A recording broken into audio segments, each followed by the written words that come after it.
Quando meu pai me viu beijando Marina no portão de casa, seus olhos se encheram de uma raiva que eu nunca tinha visto. Não foi só decepção, foi nojo. Ele gritou na frente de todos que filha lésbica não era filha dele. A cena ainda ecoa na minha mente como um pesadelo que se repete sem parar. Era uma tarde de sábado. O sol batia no rosto da Marina de um jeito que fazia seus olhos brilharem como duas pedras preciosas.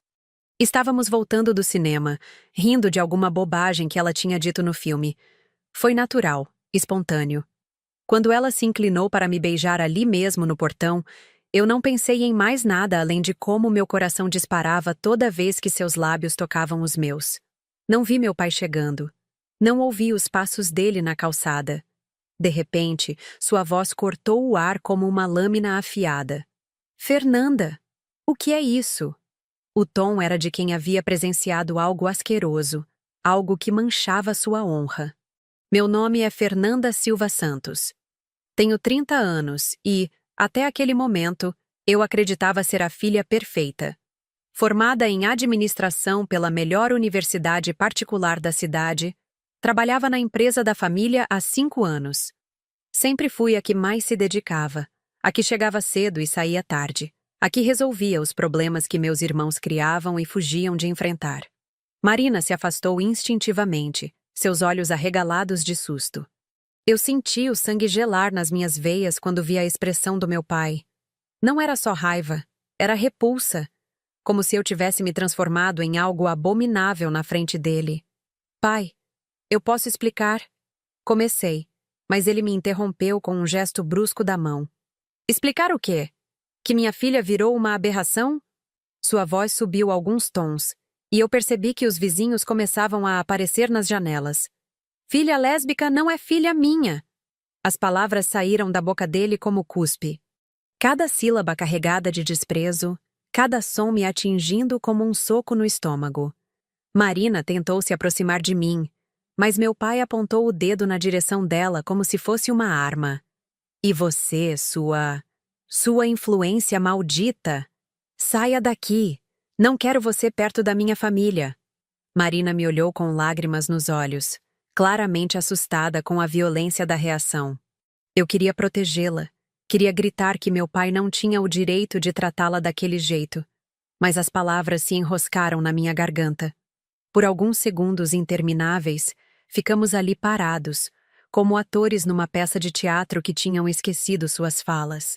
Minha mãe apareceu na porta da casa, provavelmente atraída pelos gritos. Quando viu a cena, eu de mãos dadas com Marina, meu pai vermelho de raiva, os vizinhos observando, suas mãos foram direto ao peito, como se o coração fosse parar. Jesus Cristo, o que está acontecendo aqui? Ela murmurou. Mas já sabia. Pelo jeito que me olhou, eu soube que ela já sabia.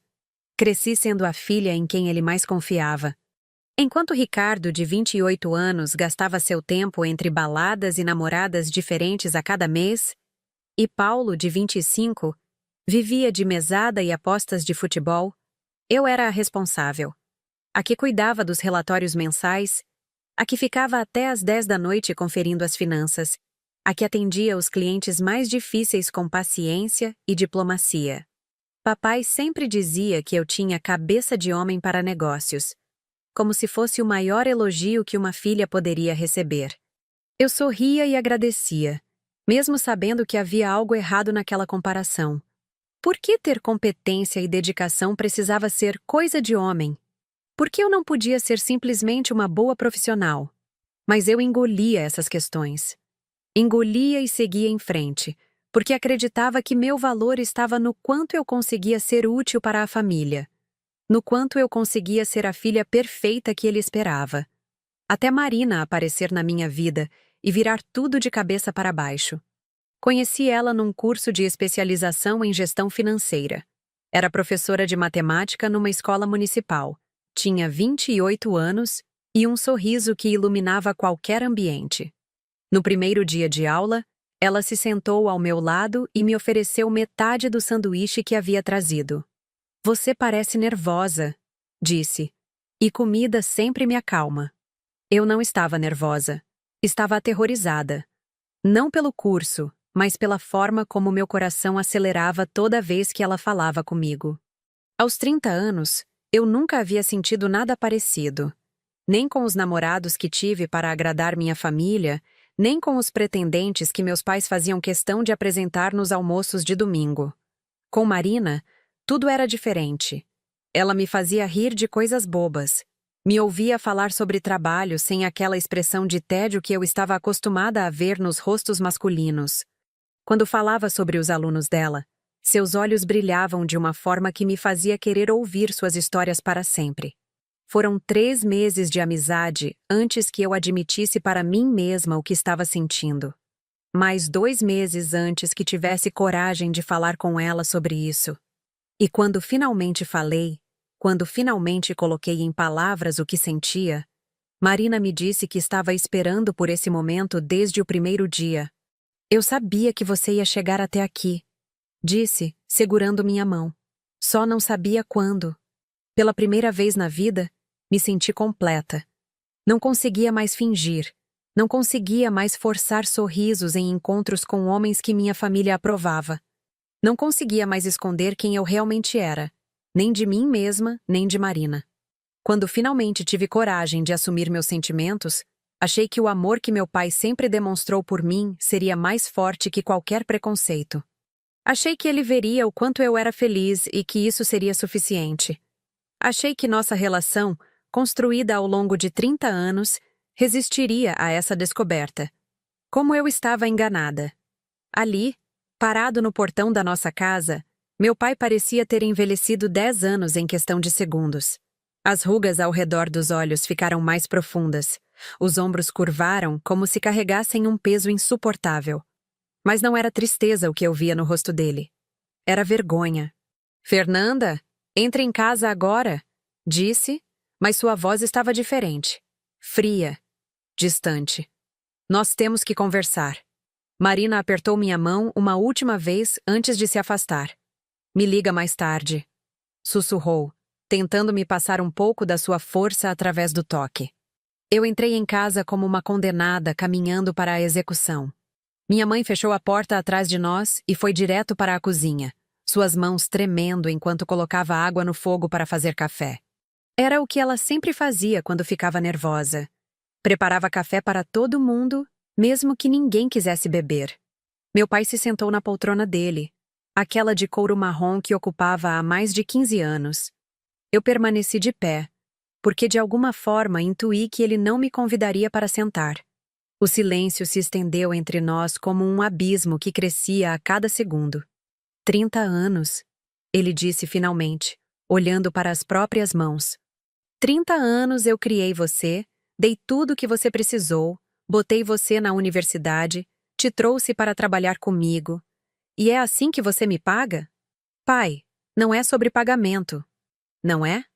Ele levantou os olhos para mim, e pela primeira vez na vida eu vi desprezo naquele olhar. Você acha que pode fazer qualquer coisa, causar qualquer escândalo, e eu vou ficar aqui aplaudindo? A palavra escândalo me atingiu como um tapa. Era isso que eu representava para ele agora. Não sua filha, não a pessoa que trabalhava ao lado dele todos os dias. Um escândalo. Minha mãe voltou da cozinha com 3 xícaras de café numa bandeja que tilintava com o tremor das suas mãos. Ela nos serviu em silêncio, como se fosse um ritual sagrado, que poderia de alguma forma consertar o que estava quebrado entre nós. Dona Regina da esquina me viu. Meu pai continuou, aceitando a xícara sem agradecer. Meio bairro deve estar comentando neste exato momento. Minha filha beijando outra mulher no meu portão, como se fosse a coisa mais normal do mundo. Porque é normal, pai. As palavras saíram antes que eu pudesse controlá-las. Amar alguém é normal. Ser feliz é normal.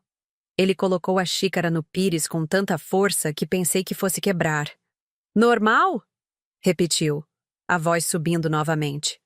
Normal seria você estar casada com um homem decente, me dando netos, honrando o nome da família.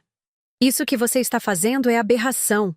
A palavra ficou suspensa no ar entre nós como uma sentença. Aberração. Era assim que meu pai me via agora. Não como sua filha Fernanda, que acordava todos os dias às 6 da manhã para estar na empresa antes de todo mundo.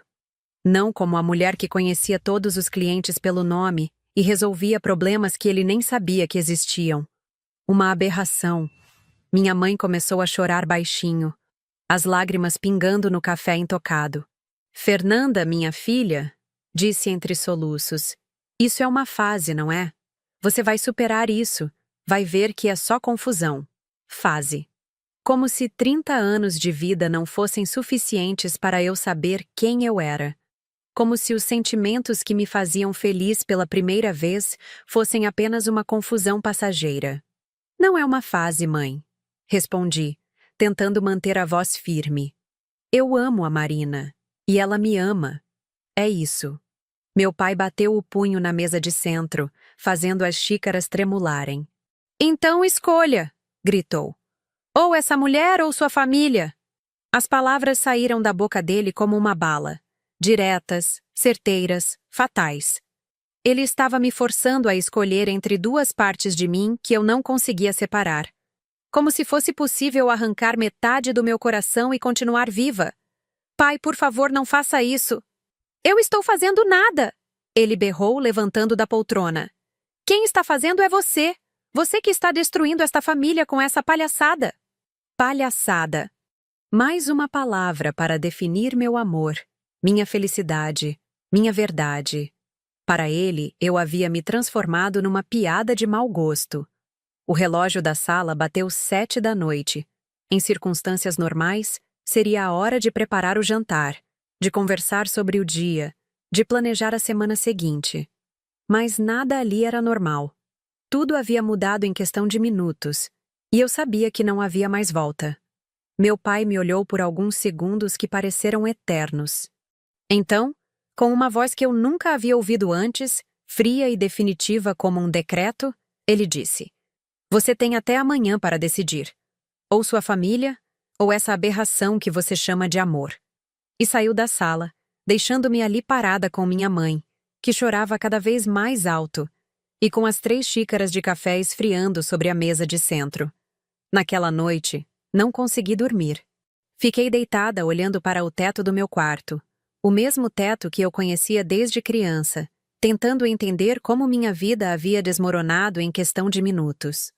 As palavras do meu pai ecoavam na minha cabeça como um disco arranhado. Aberração, palhaçada, escolha. Às 2 da manhã, levantei e caminhei pela casa na ponta dos pés. Passei pela sala onde tudo havia acontecido, pelas xícaras que minha mãe havia esquecido sobre a mesa, ainda com os restos de café frio no fundo. Parei na frente do quadro da família que ficava pendurado na parede da entrada. Éramos todos nós, papai, mamãe, Ricardo, Paulo e eu. Eu devia ter uns 22 anos quando a foto foi tirada, recém-formada, sorrindo com aquele orgulho de quem havia conquistado seu primeiro diploma universitário. Olhando para aquela imagem, tentei encontrar sinais. Alguma coisa no meu rosto que dissesse que eu era diferente, que indicasse o caminho que minha vida tomaria.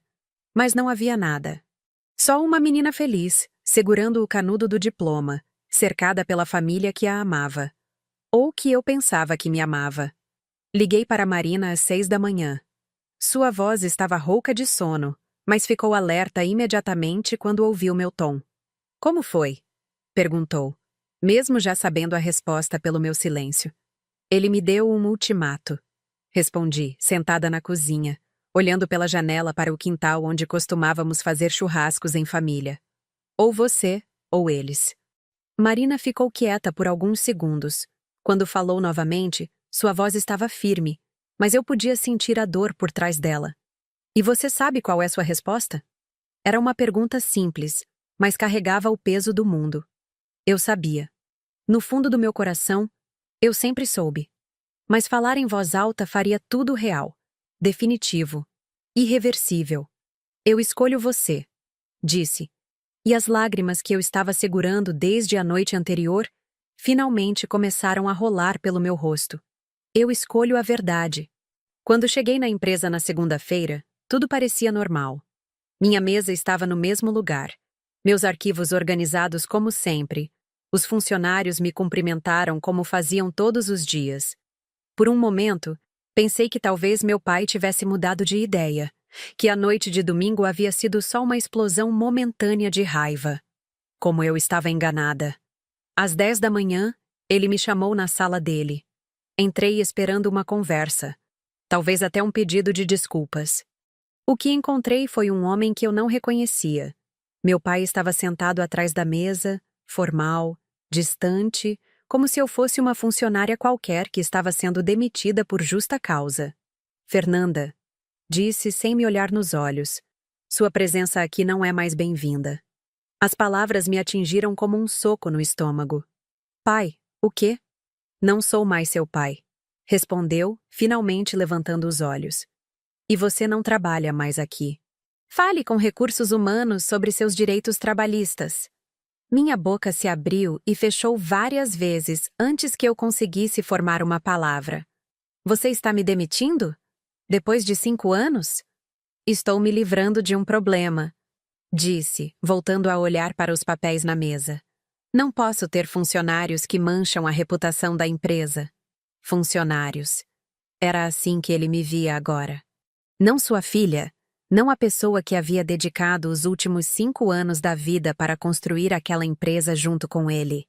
Uma funcionária problemática que precisava ser descartada. Pai, por favor.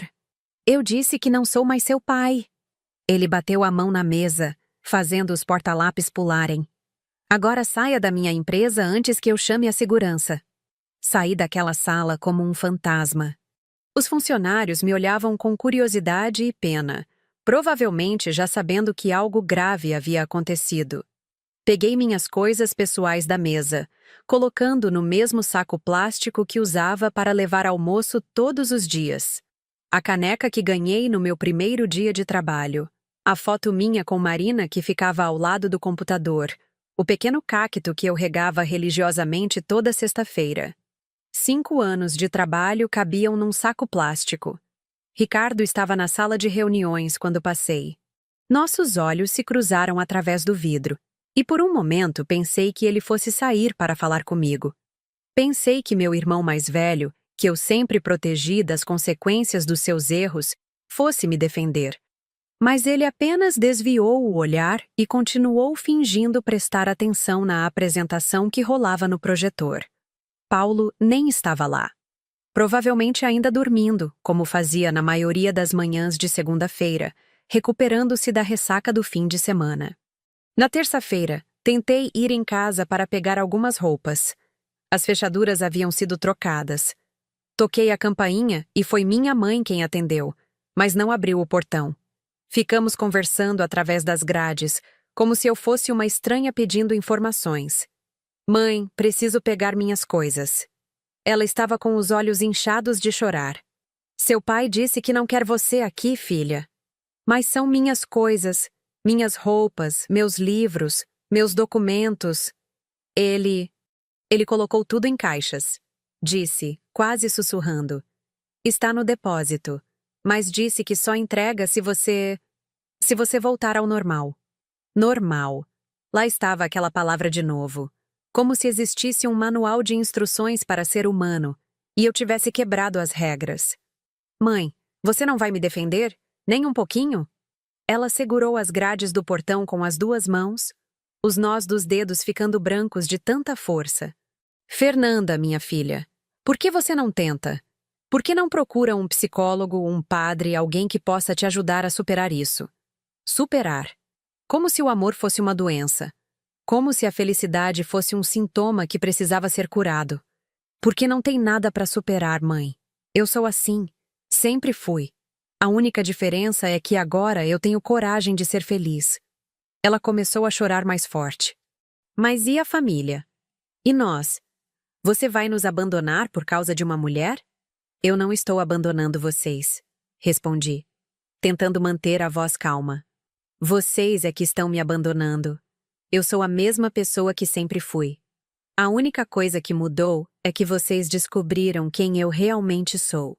Minha mãe olhou para trás, como se tivesse medo que meu pai a visse conversando comigo. Ele disse que se eu falar com você, ele vai me mandar embora também. Mandar embora. Como se minha mãe fosse uma empregada que podia ser descartada. Como se 40 anos de casamento não significassem nada se ela demonstrasse um pingo de compaixão pela própria filha. Então vai embora, mãe, disse, sentindo uma raiva que nunca havia sentido antes. Mostra para ele que uma mãe não abandona o filho. Nunca. Mas ela apenas balançou a cabeça e foi embora, me deixando ali parada no portão da casa onde cresci, olhando para as janelas do meu quarto como uma intrusa. Na quarta-feira, fui até o cartório com Marina para descobrir que meu pai havia mudado o testamento. O funcionário nos explicou que eu havia sido completamente excluída da herança. Tudo ficaria para Ricardo e Paulo. A empresa, a casa, as aplicações, até mesmo o pequeno apartamento na praia que ele havia comprado quando eu tinha 15 anos, sonhando que um dia eu o herdaria. Filha lésbica não é filha minha, havia escrito na justificativa. Não quero essa vergonha na família carregando meu sobrenome. Marina segurou minha mão quando o funcionário leu aquelas palavras. Eu não chorei. Não na frente dele. Mas por dentro, alguma coisa se partiu definitivamente. Não era sobre o dinheiro ou a herança. Era sobre o que aquelas palavras representavam. Era sobre perceber que 30 anos de amor, de dedicação, de orgulho paterno, podiam ser apagados assim, com algumas frases num documento oficial. Naquela noite, Marina me abraçou na cama do apartamento dela, que havia se tornado minha casa temporária. Vai passar, disse beijando minha testa. A dor vai passar. Não vai, respondi, sendo honesta pela primeira vez desde que tudo havia começado. Ele me matou, Marina. Não fisicamente, mas me matou. A Fernanda que cresceu naquela casa, que acreditava ser amada, que pensava que família era para sempre. Essa pessoa morreu. Marina ficou quieta por alguns minutos, apenas me segurando. Depois disse: então vamos criar uma nova Fernanda, uma que não precisa da aprovação de ninguém para ser feliz. Era uma ideia bonita, mas naquele momento parecia impossível. Como se reconstrói uma vida inteira? Como se aprende a existir sem a base que sempre nos sustentou? Como se constrói uma identidade nova quando a antiga foi rejeitada por completo? Durante as semanas seguintes, meus irmãos me ligavam escondido. Sempre rápido, sempre com medo que meu pai descobrisse. As conversas seguiam o mesmo padrão. Eles dizendo que sentiam muito, que não concordavam com a atitude dele, mas que também não podiam fazer nada. Fernanda, você sabe como ele é quando fica bravo, dizia Ricardo. Deixa o tempo passar. Ele vai se acalmar. E se ele não se acalmar? Eu perguntava. Vai sim. Você é filha dele. Sangue do sangue dele. Mas eu não me sentia mais filha de ninguém. Me sentia órfã aos 30 anos, descobrindo que o amor familiar que eu pensava ser incondicional tinha várias condições que eu nunca havia imaginado. Paulo era mais direto. Cara, por que você não arruma um namorado? Pelo menos finge por um tempo? O velho esquece dessa palhaçada e você pode até voltar para a empresa. Finge. Como se minha vida inteira pudesse ser uma encenação. Como se Marina fosse um capricho passageiro que eu podia descartar quando me convinha. Por que eu não vou fingir ser quem não sou nunca mais? Respondia, e desligava o telefone. Era sempre assim.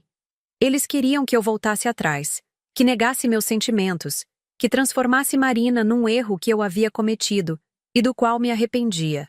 Queriam que eu voltasse a ser a Fernanda que eles conheciam, a que não causava problemas, a que se encaixava perfeitamente no molde que a família havia criado para mim. Mas essa Fernanda não existia mais. E pela primeira vez na vida, eu não queria que existisse. Comecei a construir minha própria consultoria, trabalhando num quartinho que Marina adaptou no apartamento dela. Era estranho trabalhar sozinha depois de 5 anos numa empresa com dezenas de funcionários, mas também era libertador. Não tinha que pedir permissão para ninguém. Não tinha que engolir comentários preconceituosos. Não tinha que fingir que certas piadas eram engraçadas. Meus primeiros clientes vieram através de indicações de antigos fornecedores da empresa do meu pai. Pessoas que conheciam meu trabalho e não se importavam com minha vida pessoal. Foi reconfortante perceber que existia um mundo lá fora onde eu era valorizada pela minha competência, não julgada pela minha orientação sexual. Durante 2 anos, vivi como se fosse órfã. Marina e eu nos casamos numa cerimônia pequena, só com os amigos dela e alguns colegas de trabalho.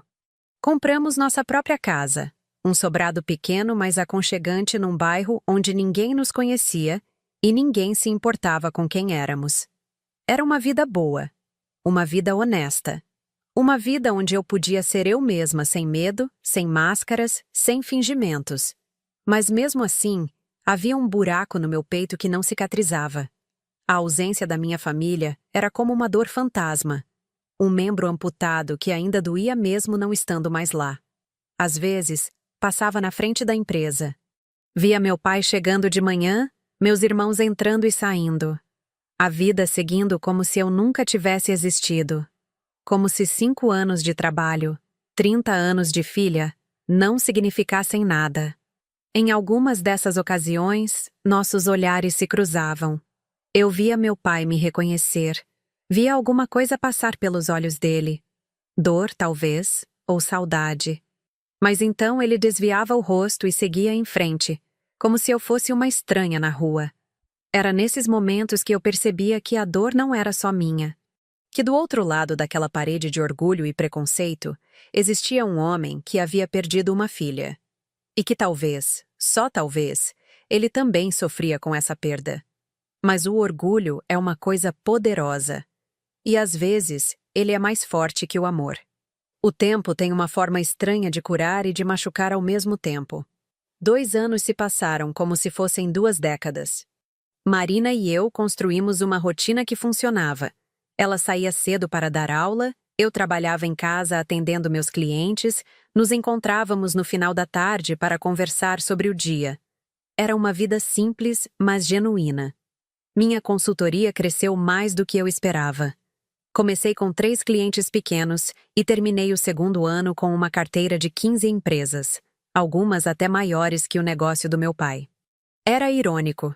Eu havia me transformado numa concorrente da empresa onde trabalhei durante 5 anos, usando exatamente o conhecimento que adquiri lá. Às vezes recebia propostas de emprego, ofertas tentadoras de empresas grandes que queriam minha experiência. Mas eu havia aprendido a valorizar minha independência. Não queria mais depender da aprovação de ninguém para sobreviver. Marina percebia quando eu ficava melancólica. Sempre acontecia nos domingos, o dia que nossa família se reunia para almoçar. Ela tentava me distrair com passeios, filmes, qualquer coisa que me tirasse da rotina de lembranças. Mas algumas dores são impossíveis de escapar. Você ainda pensa neles, disse numa dessas tardes encontrando-me parada na janela da cozinha, olhando para o nada. Todos os dias, admiti. É estúpido, né? Depois de tudo que fizeram comigo. Não é estúpido. Eles são sua família. Por mais que tenham te magoado, isso não apaga 30 anos de história. Marina tinha uma sabedoria prática que eu admirava.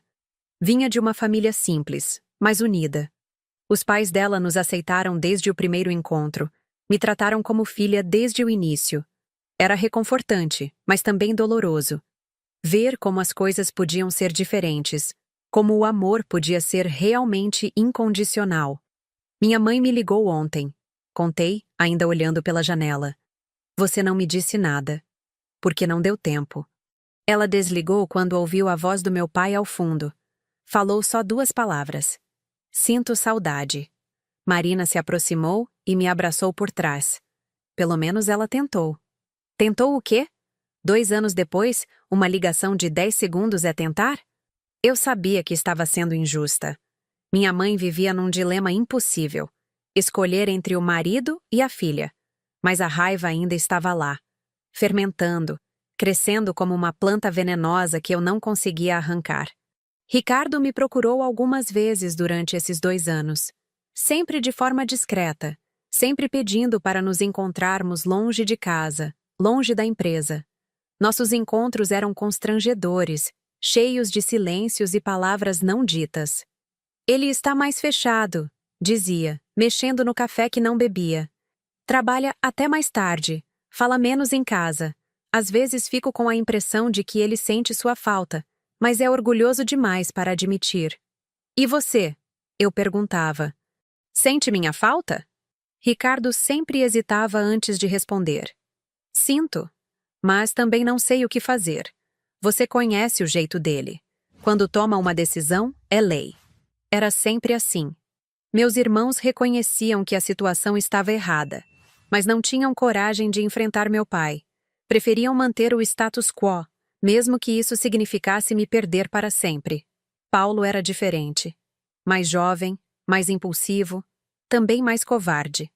Das poucas vezes que conversamos, sempre terminava com ele dizendo que eu estava sendo teimosa demais e que deveria dar o braço a torcer. É só um namoro, Fernanda, disse numa dessas ocasiões. Você pode arranjar um cara legal, casar direitinho e pronto. Todo mundo fica feliz. E Marina? Perguntei. Ela entende. Mulher sempre entende essas coisas. A ingenuidade do meu irmão mais novo me impressionava. Como se amor fosse uma peça de roupa que se troca quando não combina mais com o ambiente. Como se eu pudesse simplesmente descartar 2 anos de relacionamento, de cumplicidade, de construção de uma vida em comum. Paulo, eu vou fazer uma pergunta e quero que você responda com honestidade. Você conseguiria fingir ser gay para agradar nossa família? Ele ficou vermelho na mesma hora. Isso é diferente. Por que é diferente? Porque é. Não, Paulo, é exatamente igual. Você está me pedindo para fingir ser quem não sou para agradar vocês. É isso que você faria por mim? Ele nunca respondeu. Apenas balançou a cabeça, pagou o café e foi embora. Foi a última vez que conversamos nesses 2 anos. Minha consultoria estava funcionando bem demais. No final do 2º ano, eu tinha uma lista de espera de clientes e estava pensando em contratar uma assistente. Era estranho como a vida havia tomado um rumo que eu nunca imaginei. Antes, meu sucesso profissional estava atrelado à aprovação do meu pai. Agora, ele dependia só de mim. Marina sugeriu que celebrássemos. 2 anos de casamento, 2 anos da sua empresa, temos que comemorar. Fomos jantar num restaurante caro, daqueles que frequentávamos antes só em ocasiões muito especiais. Era uma sexta-feira à noite, o lugar estava cheio, música ambiente baixinha, velas nas mesas. Marina estava linda, usando um vestido azul que realçava seus olhos, cabelo solto caindo sobre os ombros. Estou orgulhosa de você, disse segurando minha mão sobre a mesa. Do jeito que você reconstruiu sua vida, da força que teve para seguir em frente. Não sei se foi força ou teimosia, respondi sorrindo. Às vezes são a mesma coisa. Estávamos no meio da sobremesa quando vi. Uma mesa no canto do restaurante, quase escondida pela decoração. Meu pai, minha mãe, Ricardo, Paulo, estavam comemorando algo. Havia uma garrafa de vinho na mesa, sorrisos nos rostos. Meu coração parou por alguns segundos. Depois disparou como se eu tivesse corrido uma maratona. Marina percebeu minha mudança de expressão e virou para ver o que eu estava olhando. É eles? Perguntou baixinho. Eu apenas acenei com a cabeça, incapaz de falar. Era a primeira vez que via minha família toda reunida desde aquele domingo fatídico, 2 anos atrás. Eles pareciam bem, felizes até. Como se minha ausência não tivesse deixado nenhum vazio. Você quer ir embora? Marina perguntou, preparando-se para chamar o garçom. Não, disse, mais firme do que me sentia. Eles não vão me tirar de lugar nenhum. Não mais. Tentei voltar a atenção para a sobremesa, para a conversa com Marina, para qualquer coisa que não fosse aquela mesa no canto. Mas era impossível. Meus olhos voltavam para lá involuntariamente a cada poucos segundos. Foi quando meu pai levantou para ir ao banheiro. Nossos olhares se cruzaram no meio do restaurante, e desta vez ele não desviou. Ficamos nos encarando por alguns segundos que pareceram eternos. Vi alguma coisa passar pelo rosto dele. Surpresa. Talvez até um lampejo de saudade. Mas então sua expressão endureceu. Ele ergueu o queixo numa pose que eu conhecia bem e passou por mim como se eu fosse invisível. Quando ele voltou para a mesa, Disse alguma coisa baixinho para o resto da família. Todos olharam na minha direção. Minha mãe levou a mão ao peito, como sempre fazia quando ficava nervosa. Ricardo e Paulo desviaram o olhar rapidamente. Em questão de minutos, eles pediram a conta e foram embora. Eles fugiram de mim, disse para Marina, tentando soar despreocupada, mas falhando completamente. Eles fugiram da situação. Ela corrigiu. Não é a mesma coisa. Mas para mim, parecia exatamente a mesma coisa. Naquela noite, não consegui dormir. Ficava pensando na cara de susto da minha mãe quando me viu, na forma como meus irmãos se esquivaram do meu olhar, na pose altiva do meu pai. Eles tinham seguido com suas vidas, mas claramente minha existência ainda os incomodava. Você acha que ele se arrepende? Perguntei para Marina na escuridão do quarto. Não sei, mas acho que ele pensa em você. Como você pode ter certeza? Porque um pai não esquece um filho. Não importa o que aconteça entre eles. Eu queria acreditar nisso. Queria acreditar que em algum lugar, no fundo do coração do meu pai, ainda existia um resto de amor por mim. Mas 2 anos de silêncio tinham me ensinado a ser mais realista. Marina, disse, virando para ela na cama, você acha que eu fiz a escolha certa? Era uma pergunta que eu me fazia todos os dias, mas nunca havia tido coragem de verbalizar. Marina ficou quieta por tanto tempo que pensei que ela tivesse adormecido. Você fez a única escolha possível, disse finalmente. Há de ser quem você é. Mas e se... Não. Ela me interrompeu, acendendo o abajur e me olhando nos olhos. Não existe e se. Você não pode viver sua vida inteira fingindo ser outra pessoa para agradar os outros, nem mesmo a família. Ela estava certa, logicamente. Mas o coração não funciona com lógica. O coração funciona com saudade, com memórias de domingos em família, com a lembrança de como era bom se sentir protegida e amada incondicionalmente. Ou pelo menos, de como eu achava que era amada incondicionalmente. Os meses seguintes foram mais difíceis. Depois de ver minha família no restaurante, todas as feridas que eu pensava que estavam cicatrizando se abriram de novo. Comecei a sonhar com eles, com situações de reconciliação que eu sabia que nunca aconteceriam. Marina sugeria terapia, dizia que eu precisava processar a perda de uma forma mais saudável. Mas eu tinha medo de enfrentar aquela dor de frente. Era mais fácil fingir que estava bem, que havia superado, que minha nova vida era suficiente. Mas a verdade é que não era. Por mais que eu amasse Marina, por mais que minha carreira estivesse florescendo, por mais que eu tivesse construído uma vida autêntica e honesta, ainda havia um vazio imenso onde antes ficava minha família. E eu não sabia se algum dia conseguiria preencher esse vazio. Foi numa tarde de terça-feira, quando estava trabalhando no computador, que recebi uma ligação que mudaria tudo. O número era desconhecido, mas algo me fez atender. Fernanda? A voz era hesitante, quase sussurrada. Mãe? Filha, preciso falar com você. Seu pai? Aconteceu uma coisa. Meu coração parou. Por 2 anos, eu havia imaginado esse momento. A ligação que mudaria tudo. Mas agora que ela estava acontecendo, eu não sabia se estava preparada para o que viria depois. O que aconteceu? Perguntei, já sentindo as pernas tremerem. Ele teve um derrame, filha. Está no hospital. E, de repente, todos os anos de mágoa, de raiva, de orgulho ferido desapareceram. O que restou foi só uma filha assustada, querendo correr para o lado do seu pai. A ligação veio numa terça-feira, às 6 da manhã. Acordei com o barulho do telefone, pensando que fosse algum cliente com urgência. Marina resmungou ao meu lado, puxando o travesseiro sobre a cabeça. Fernanda? A voz do outro lado estava trêmula, quase irreconhecível. Ricardo, o que aconteceu? É o pai. Ele teve um AVC. Está no Hospital São Lucas. As palavras saíram da boca do meu irmão como pedradas. AVC, meu pai, hospital. Por alguns segundos, meu cérebro se recusou a processar a informação. Parecia impossível que aquele homem forte, teimoso, que sempre controlou tudo e todos, pudesse estar vulnerável numa cama de hospital. Como? Quando isso aconteceu? Ontem à noite. Ele estava em casa, assistindo televisão, e de repente desabou. A mãe chamou o SAMU. Foi tudo muito rápido. Marina havia se sentado na cama, percebendo pela minha expressão que algo grave estava acontecendo. Ela segurou minha mão livre, me dando força sem precisar saber exatamente o que estava rolando. Como ele está? Perguntei, sentindo a voz tremer. Estável, mas... Fernanda, é sério. O médico disse que pode ter sequelas. Ele ainda não acordou direito.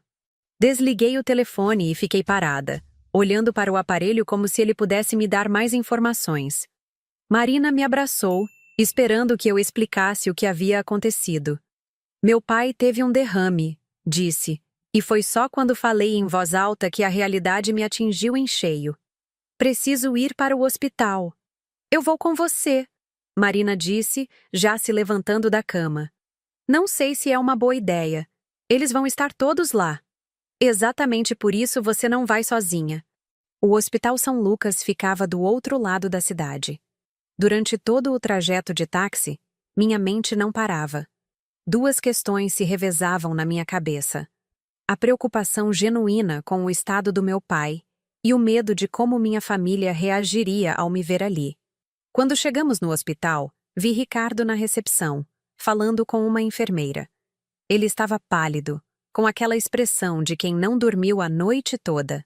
Quando me viu, seu rosto mostrou alívio e constrangimento ao mesmo tempo. Fernanda, que bom que você veio. Como ele está agora? Ainda na UTI. Acordou algumas vezes, mas está confuso. Os médicos dizem que é normal nas primeiras horas. Marina ficou um pouco afastada, respeitando o momento entre irmãos. Ricardo olhou para ela e acenou com a cabeça, numa saudação educada, mas distante. Onde estão a mãe e o Paulo? Perguntei. Subiram para tomar café. Foi uma noite longa.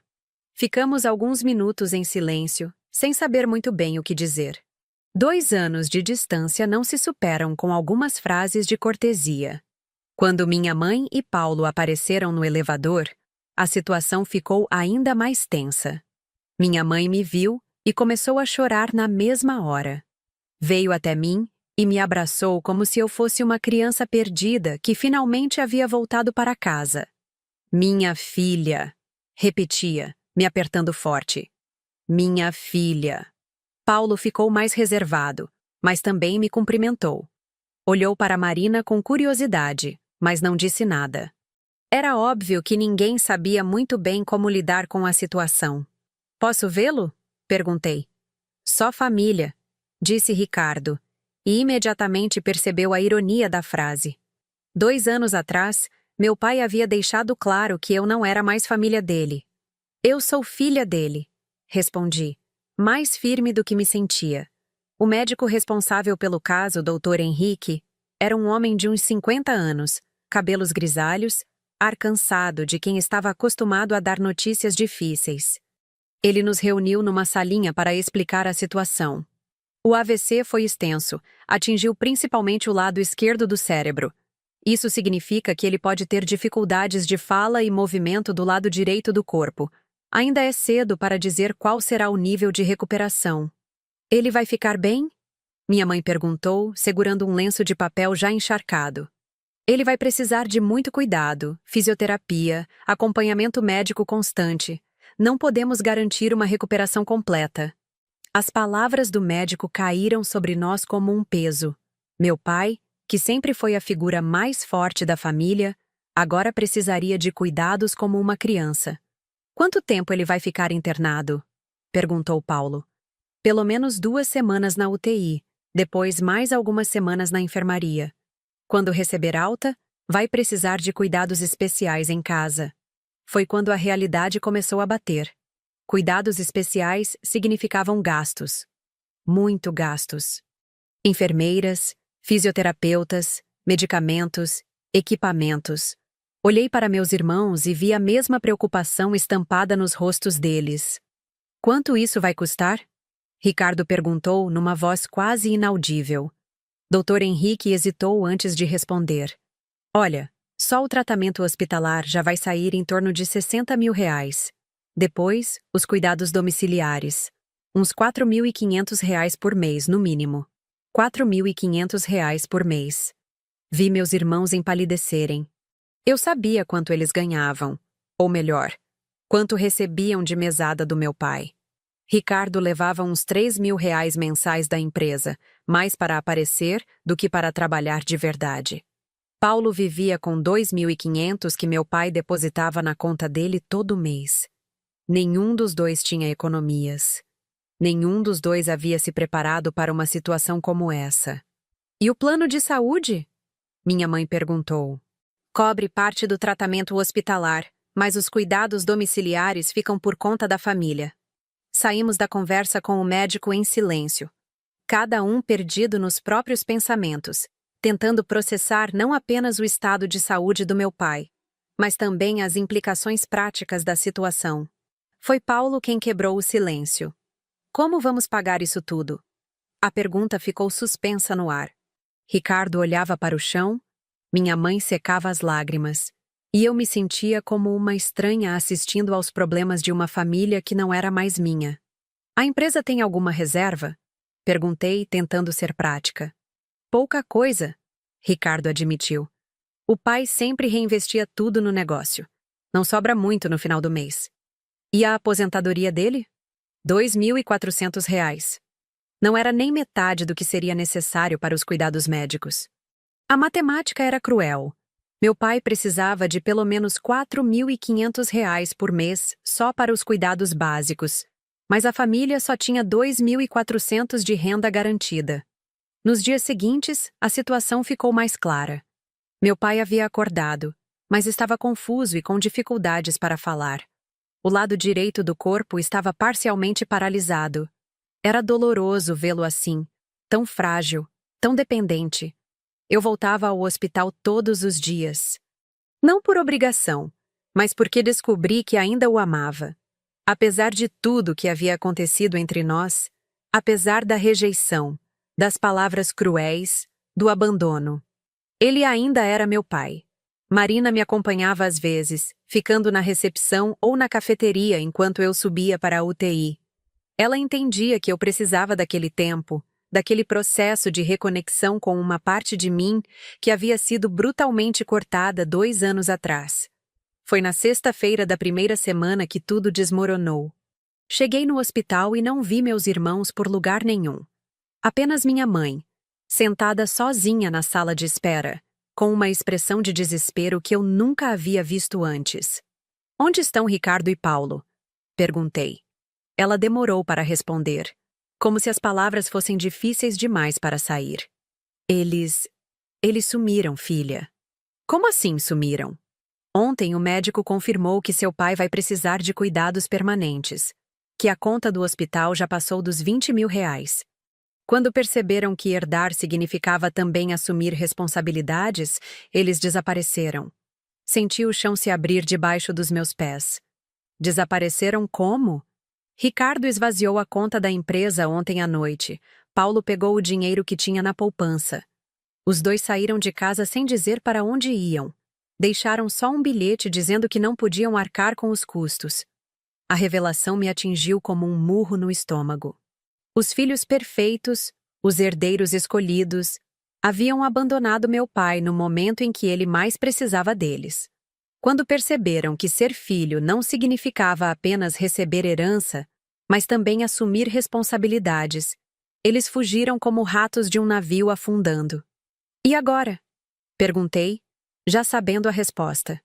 Minha mãe me olhou com os olhos cheios de lágrimas e uma esperança desesperada. Você é a única que sobrou, Fernanda. E naquele momento, entendi que a vida havia me colocado numa posição que eu nunca imaginei. Eu era a única filha que realmente restara. Fiquei parada no corredor do hospital, tentando processar o que minha mãe havia acabado de me contar. Meus irmãos, os filhos corretos, os herdeiros escolhidos, haviam fugido quando descobriram que ser família significava mais do que apenas receber benefícios. Eles levaram quanto? Perguntei, tentando entender a dimensão do estrago. Ricardo esvaziou a conta da empresa. Eram uns R$ 35.000. Paulo pegou os 15.000 que tinha na poupança. Juntos, levaram 50 mil reais e desapareceram. 50 mil reais. Exatamente o valor que seria necessário para cobrir os custos hospitalares e os primeiros meses de tratamento do meu pai. A coincidência era cruel. Eles haviam calculado exatamente quanto custa cuidar de alguém doente e decidiram que preferiam o dinheiro. Você tentou entrar em contato com eles? Minha mãe balançou a cabeça, as lágrimas escorrendo pelo rosto. Os telefones estão desligados. Deve ter mudado de número. É como se tivessem virado fumaça. Eu conhecia meus irmãos. Sabia que eles eram egoístas, mas não imaginava que fossem capazes de uma covardia tão grande. Abandonar o próprio pai doente, roubar o dinheiro da família, desaparecer sem dar satisfações. Fernanda, minha mãe disse, segurando minha mão, eu sei que não tenho o direito de pedir nada para você. Sei que seu pai te magoou muito, que nós te magoamos, mas ele precisa de ajuda. Olhei para ela, cabelos brancos que pareciam ter aparecido da noite para o dia, rugas que se aprofundaram com a preocupação, mãos trêmulas de uma mulher que havia perdido a estabilidade da vida em questão de dias. Mãe, vocês me expulsaram de casa, me deserdaram. Durante 2 anos vocês me trataram como se eu estivesse morta. Eu sei, filha, eu sei. Ela chorava mais forte agora. Mas você é a única que sobrou. A única que ainda tem caráter. Caráter. A palavra ecoou na minha cabeça. Durante 2 anos, eu havia sido tratada como se não tivesse caráter nenhum. Como se fosse uma aberração, uma vergonha para a família. Agora, quando todos os outros mostraram quem realmente eram, eu era a única com caráter. Eu preciso conversar com Marina, disse. Preciso pensar. Naquela noite, Marina e eu ficamos até tarde conversando na cozinha da nossa casa. Ela ouvia em silêncio enquanto eu desabafava sobre a situação, sobre a revolta que sentia, sobre a ironia cruel de ser a única filha disponível para cuidar do homem que me rejeitou. O que você quer fazer? Ela perguntou quando terminei de contar tudo. Não sei. Parte de mim quer deixar ele se virar sozinho. Que colha o que plantou. E a outra parte? Suspirei fundo. A outra parte lembra que ele ainda é meu pai. E que uma pessoa doente não merece ser abandonada, não importa o que tenha feito no passado. Marina segurou minha mão sobre a mesa. Você sabe que seja qual for sua decisão, eu vou te apoiar, né? Mesmo se isso significar gastar nossas economias com ele? Fernanda, o dinheiro a gente consegue de novo. Mas a paz de espírito de saber que você fez a coisa certa, isso não tem preço. Era isso que eu mais amava na Marina. Sua capacidade de ver além do imediato, de pensar nas consequências emocionais das nossas escolhas. Ela sabia que se eu abandonasse meu pai agora, eu carregaria essa culpa para sempre. Na manhã seguinte, voltei ao hospital com uma decisão tomada. Encontrei minha mãe no mesmo lugar onde a havia deixado na véspera, como se não tivesse saído dali. Eu vou pagar o tratamento dele, disse, sem rodeios. Ela me olhou com uma mistura de alívio e incredulidade. Filha, você tem certeza? É muito dinheiro. Tenho certeza, mas com uma condição. Quando ele sair do hospital, ele vem morar conosco. Conosco. Comigo e Marina. Vou adaptar um quarto na nossa casa, contratar os profissionais necessários. Ele vai receber o melhor cuidado possível. Minha mãe ficou em silêncio por alguns segundos, processando a informação. E Marina concorda com isso? Foi ideia dela. Não era mentira. Na noite anterior, quando eu disse que não sabia como conciliar cuidar do meu pai com nossa vida de casal, Marina sugeriu que ele viesse morar conosco. Assim você pode cuidar dele de perto, e ele vai ver todos os dias como somos felizes juntas. Comecei a organizar tudo naquele mesmo dia. Liguei para um arquiteto amigo para adaptar o quarto de hóspedes da nossa casa. Pesquisei fisioterapeutas especializados em reabilitação pós-AVC. Entrei em contato com empresas que forneciam equipamentos médicos domiciliares. Em uma semana, gastei mais de 40 mil reais entre pagamento da conta hospitalar e preparação da casa. Era praticamente todas as nossas economias, o dinheiro que Marina e eu estávamos guardando para comprar uma casa maior. Mas, estranhamente, Eu me sentia bem com essas decisões. Pela primeira vez em 2 anos, eu estava fazendo algo que considerava realmente certo, independentemente das consequências pessoais. Meu pai passou mais 2 semanas no hospital. Durante esse tempo, eu o visitava todos os dias. No início, ele ficava confuso quando me via, como se não conseguisse entender por que eu estava ali. Às vezes ele tentava falar, mas as palavras saíam atrapalhadas, embaralhadas. Foi na 2ª semana que ele conseguiu me reconhecer claramente. Seus olhos se fixaram nos meus e vi que ele estava lúcido, que sabia exatamente quem eu era e o que estava acontecendo. Fair. Nanda, conseguiu dizer com muito esforço. Oi, pai. Como você está se sentindo? Ele tentou mover a mão direita, mas conseguiu apenas um tremor fraco. A frustração era visível no rosto dele. Tentou falar de novo, mas apenas sons ininteligíveis saíram. Não se esforce, disse, segurando sua mão esquerda, que ainda tinha algum movimento. Você vai melhorar. Vai fazer fisioterapia. Vai ter todo o cuidado necessário. Seus olhos se encheram de lágrimas. Não sei se era pela situação em que se encontrava ou por estar vendo a filha que havia rejeitado cuidando dele quando mais precisava. Ricardo, tentou dizer. Ricardo e Paulo não estão aqui, pai. Eles foram embora. A expressão no rosto dele mudou. Era dor, decepção, incredulidade. Ele havia perdido 2 filhos em um só momento. Descobriu que aqueles em quem depositara toda a confiança eram capazes de abandoná-lo, e redescobriu que aquela que havia rejeitado era a única que realmente permaneceu.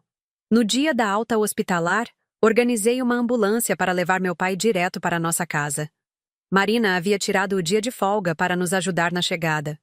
Quando a maca entrou pela porta da nossa sala, adaptada como quarto de hospital, vi meu pai olhando ao redor com curiosidade. Era a primeira vez que ele entrava na nossa casa. A casa que Marina e eu havíamos construído juntas, decorado juntas, onde éramos genuinamente felizes. Durante 2 anos, esse lugar havia sido proibido para ele, um símbolo da vida que eu havia escolhido e que ele rejeitava. Agora ele estava ali, dependente da nossa bondade, testemunha diária do amor que havia se recusado a aceitar.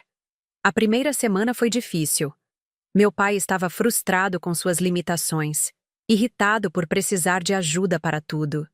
Marina e eu nos revezávamos nos cuidados básicos, com o apoio de uma enfermeira que vinha 3 vezes por semana. Lentamente, porém, comecei a perceber mudanças nele. A forma como seus olhos seguiam Marina pela casa, observando como ela cuidava dele com paciência e carinho. Como ele prestava atenção nas nossas conversas, nas pequenas demonstrações de afeto que faziam parte da nossa rotina. Uma tarde, quando Marina chegou do trabalho e me deu um beijo na bochecha antes de perguntar como havia sido o dia dele, vi meu pai observando a cena com uma expressão diferente. Não era mais desprezo ou nojo. Era algo próximo da compreensão. Foi nessa mesma semana que ele começou a tentar falar meu nome com mais clareza. Fernanda, dizia, sílaba por sílaba, como se estivesse reaprendendo não apenas a pronunciar as letras, mas também o significado de ser meu pai. 6 meses depois do AVC, ele já conseguia se comunicar melhor e tinha recuperado parte dos movimentos do lado direito. Foi numa tarde de domingo, exatamente como aquele domingo fatídico que havia mudado nossas vidas, que ele me chamou para uma conversa. Marina estava na cozinha preparando o almoço. Eu estava lendo no sofá quando ouvi meu pai me chamar do quarto dele. Fernanda, você pode vir aqui? Sua dicção ainda estava um pouco comprometida, mas dava para entender perfeitamente o que ele queria dizer. Sentei na cadeira ao lado da cama dele, a mesma cadeira onde passava horas lendo para ele quando ainda não conseguia se concentrar na televisão. Filha, disse, me olhando diretamente nos olhos. Seus irmãos me abandonaram quando eu mais precisei. Você, que eu rejeitei, foi a única que ficou. As palavras saíram devagar, mas carregadas de um peso emocional que eu não esperava. Era a primeira vez, em 6 meses, que ele tocava no assunto da nossa separação.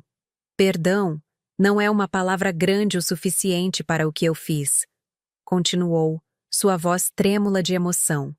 Eu destruí minha própria família por causa de preconceito, de orgulho idiota. Senti minha garganta se apertar. Durante 2 anos, eu havia imaginado esse momento. Sonhado com um pedido de desculpas, com um reconhecimento do erro. Mas agora que estava acontecendo, eu não sabia se estava preparada para perdoar. Pai, deixa eu terminar, disse, levantando a mão esquerda.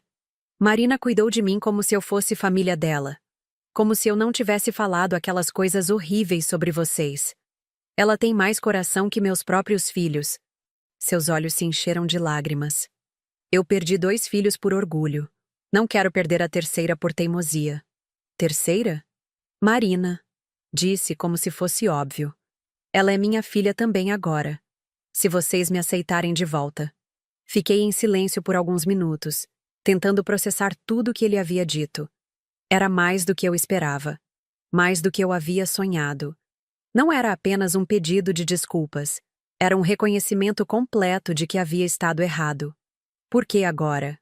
Perguntei. Por que depois de tudo isso? Ele suspirou fundo. Porque quase morrer ensina algumas coisas. Ensina que família não é sobre aprovação, é sobre amor. Ensina que o tempo que perdemos nunca volta. E ensina que orgulho é um luxo que pessoas doentes não podem se dar. E se eu disser que não consigo perdoar? Então eu vou aceitar. Porque eu mereço. Mas vou continuar tentando até o último dia da minha vida. Marina apareceu na porta do quarto, segurando uma bandeja com o almoço dele. Desculpa interromper. Posso deixar aqui e vocês continuam conversando? Não, meu pai disse, fazendo um sinal para ela se aproximar. Marina, você pode sentar aqui também? O que eu tenho para dizer é para as duas. Marina olhou para mim, pedindo confirmação. Acenei com a cabeça e ela se sentou na outra cadeira, colocando a bandeja na mesa de cabeceira. Marina, meu pai começou, olhando para ela. Eu peço desculpas pelas coisas que falei, pelo jeito que tratei você. Você não mereceu nada daquilo. Seu Antônio? Não, ele a interrompeu. Você cuidou de mim quando meus próprios filhos me abandonaram. Você mostrou mais caridade cristã em 6 meses do que eu mostrei em 60 anos de vida. Marina estava claramente emocionada, mas tentava manter a compostura. O senhor é família da Fernanda. Isso faz do senhor família minha também. Não, ele disse balançando a cabeça. Eu não era família de ninguém. Família não abandona. Família não rejeita. Eu fui só um homem orgulhoso que confundiu controle com amor. O silêncio que se seguiu foi diferente dos outros. Não era desconfortável ou carregado de tensão. Era o silêncio de pessoas que estavam processando mudanças profundas, cicatrizando feridas antigas. Eu quero tentar de novo, meu pai disse finalmente. Não como o pai que vocês tinham antes, porque esse homem estava errado. Como um pai novo, que aprendeu que amor não tem condições. Olhei para Marina e vi lágrimas nos olhos dela. Olhei para meu pai e vi um homem genuinamente arrependido, não apenas pelas palavras, mas pela pessoa que havia sido. Tem uma coisa que eu preciso fazer primeiro, disse, levantando da cadeira.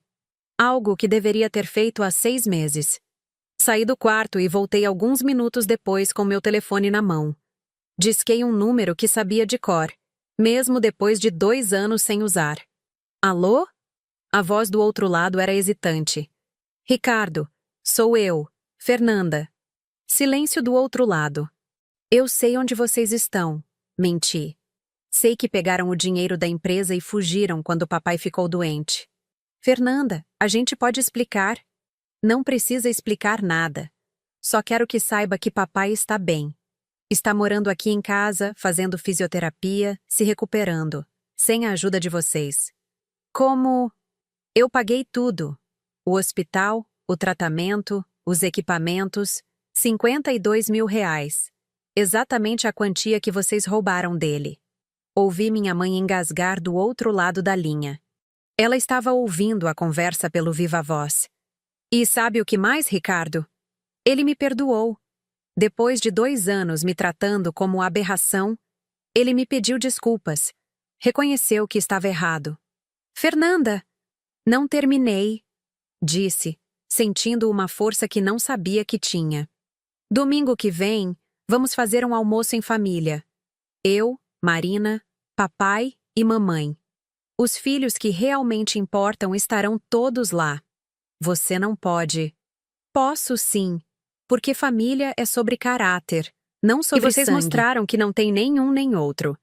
Desliguei o telefone e olhei para meu pai, que tinha acompanhado toda a conversa com uma expressão de orgulho que eu não via há anos. Você não precisava fazer isso, disse. Precisava sim. Alguém precisava mostrar para eles o que significa ser família de verdade. Marina se levantou e me abraçou forte. Estou orgulhosa de você, sussurrou no meu ouvido. Meu pai estendeu a mão esquerda na nossa direção. Posso participar desse abraço? Nos aproximamos da cama e nos abraçamos os três juntos. Era estranho, depois de tudo que havia acontecido, estar ali abraçando meu pai junto com a mulher que eu amava. Mas também era libertador. Papai, disse ainda no abraço, você precisa saber de uma coisa. Eu te perdoo. Mas não esqueço. E se algum dia você voltar a me tratar mal por causa de quem eu sou, eu não vou hesitar em ir embora de novo. Nunca mais, ele prometeu. Nunca mais. E pela primeira vez em 6 meses, eu acreditei nele. O domingo seguinte foi diferente de todos os domingos dos últimos 2 anos. Acordei cedo, não por obrigação ou preocupação, mas por uma ansiedade boa, a sensação de que algo importante estava para acontecer. Marina já estava na cozinha, preparando o almoço especial que havíamos planejado. O cardápio era o mesmo dos domingos da minha infância. Frango assado, farofa, arroz, feijão, salada de batata. Comida simples, mas carregada de memórias afetivas. Como você está se sentindo? Ela perguntou, me vendo mexer na farofa sem necessidade. Nervosa, admiti. É estranho, né? Depois de tudo que aconteceu, estar nervosa para um almoço em família. Não é estranho. É normal. Vocês estão reconstruindo alguma coisa que se quebrou. É natural ficar nervosa. Meu pai estava na sala, sentado na poltrona que compramos especialmente para ele. Uma dessas que ajudam a pessoa a se levantar. Ele estava visivelmente ansioso também, arrumando e rearrumando a almofada, testando se conseguia se levantar sozinho. Pai, você quer ajuda com alguma coisa? Perguntei. Quero ficar bonito para o almoço, disse, com um sorriso tímido. Faz tempo que não recebo visita. Visita. Minha mãe vinha algumas vezes por semana desde que ele saiu do hospital, mas sempre de forma discreta, quase furtiva. Hoje seria diferente. Hoje seria oficial. Ela estava sendo convidada para a nossa casa, para a nossa mesa, para fazer parte da nossa família reconstruída. Às 11h30, a campainha tocou. Meu coração disparou. Era ela. Marina foi atender, e eu ouvi as duas se cumprimentando na porta. Minha mãe estava carregando uma travessa. Trouxe pudim, disse, entrando na sala e vendo meu pai na poltrona. Lembrei que você gosta. Era uma cena surreal. Minha mãe, na casa que durante 2 anos foi proibida para ela, carregando pudim para o ex-marido que estava sendo cuidado pela filha que eles haviam rejeitado e pela nora que haviam desprezado. Como você está, Antônio? Ela perguntou, se aproximando da poltrona. Melhor, ele respondeu, tentando se levantar para cumprimentá-la. Muito melhor. Marina apareceu com um buquê de flores amarelas. Dona Eunice, essas são para a senhora, para celebrar nossa primeira refeição oficial juntas. Minha mãe ficou visivelmente emocionada. Marina, você não precisava... Precisava sim. A senhora é família. Família. A palavra que havia se tornado tão complicada para nós estava sendo redefinida ali, naquela sala, entre 4 pessoas que haviam passado por tanto sofrimento juntas. Fomos para a mesa que Marina havia preparado com esmero. Toalha nova, pratos bonitos, guardanapos de tecido. Ela queria que tudo fosse especial, que marcasse esse momento de recomeço. Meu pai ocupou a cabeceira, como sempre fez nos almoços da minha infância. Minha mãe sentou ao lado dele, Marina e eu nos acomodamos nas outras cadeiras. Por alguns segundos, ficamos apenas olhando uns para os outros, como se não acreditássemos que aquilo estava realmente acontecendo.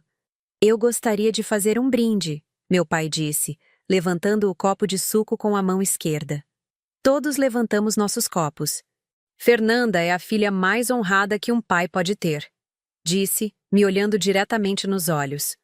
Marina, você é bem-vinda nesta família. Aliás, você é família.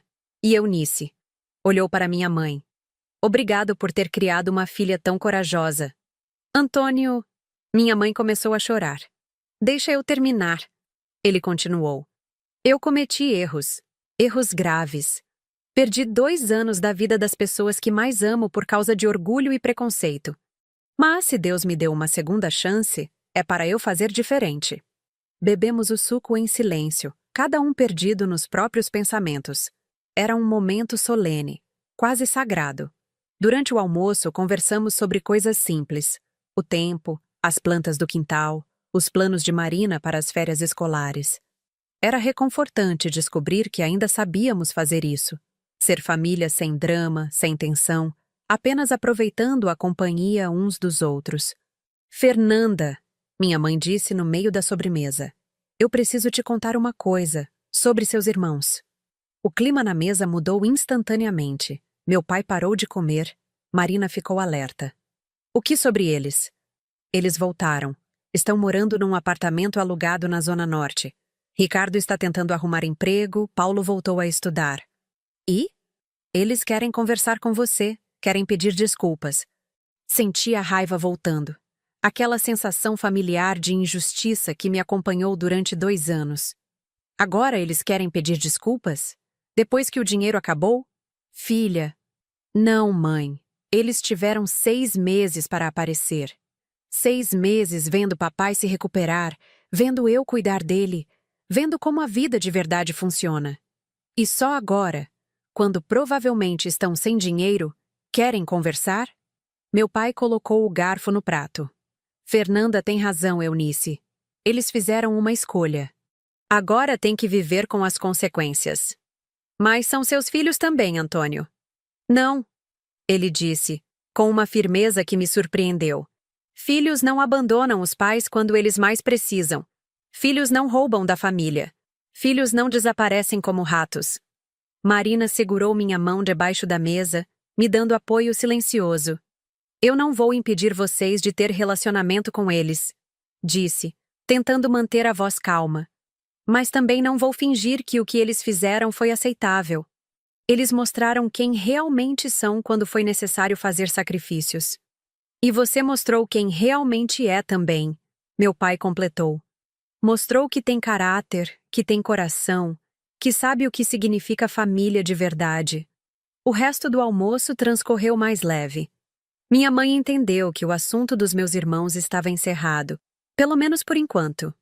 Conversamos sobre outros temas, fizemos planos para os próximos domingos, falamos sobre a possibilidade de ela passar alguns dias conosco durante as férias. Quando ela foi embora, no final da tarde, nos abraçamos na porta como fazíamos quando eu era criança. Mas agora o abraço incluía Marina também. Obrigada por me acolher. Ela disse para Marina. Por aceitar que eu faça parte disso tudo. A senhora sempre foi bem-vinda aqui, Marina respondeu. A gente só estava esperando a oportunidade de mostrar isso. Naquela noite, depois que meu pai foi dormir, Marina e eu ficamos na varanda conversando sobre o dia.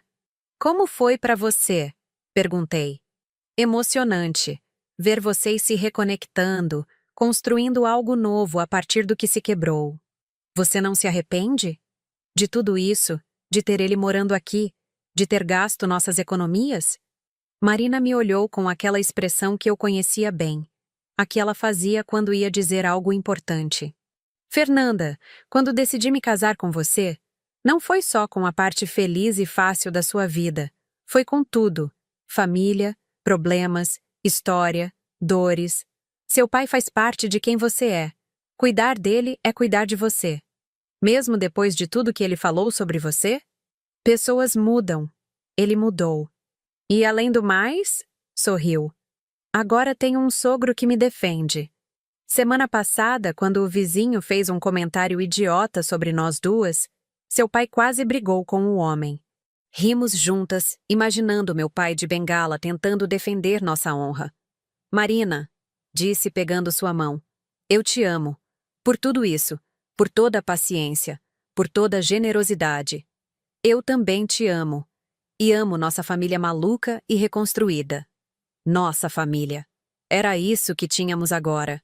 Não a família perfeita dos domingos da minha infância, mas algo novo, algo que havia nascido da dor e se fortalecido na superação.